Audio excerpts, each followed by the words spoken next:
দুদিন আগেই গেল পাণ্ডবা নির্জলা একাদশী ব্রত। যদিও এটা নির্জলা একাদশী ব্রত ছিল, কিন্তু আমি না খেয়ে থাকতে পারি না, কেননা আমার অনেক মেডিসিন চলে। তাই দুপুরে খাবারের জন্য বানিয়ে নিয়েছিলাম বাকহুইট বা কুট্টু আটার চিলা।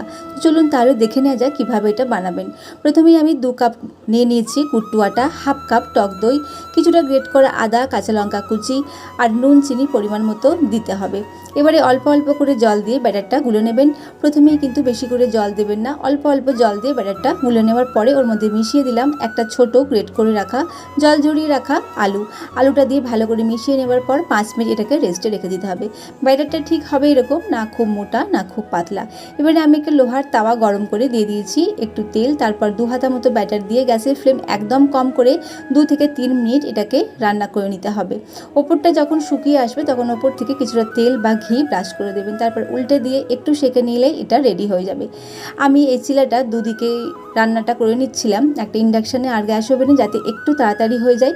ইন্ডাকশানে করলে পরে এখানে টেম্পারেচারটা একদমই কম রাখবেন, নাহলে কিন্তু ফ্রাই প্যানের সাথে আটকে যাওয়ার ভয় থাকবে। তো আমার সমস্ত চিলাগুলো রেডি হয়ে গেল। আমি এই চিলা শসা দই রায়তা দিয়ে পরিবেশন করেছিলাম, ভীষণই খেতে ভালো লাগে আর একটা হেলদি এটা খাবারও। আর তার সাথে ছিল আম আর আপেল। রেসিপিটি ভালো লাগলে সাবস্ক্রাইব করবার অনুরোধ রইল।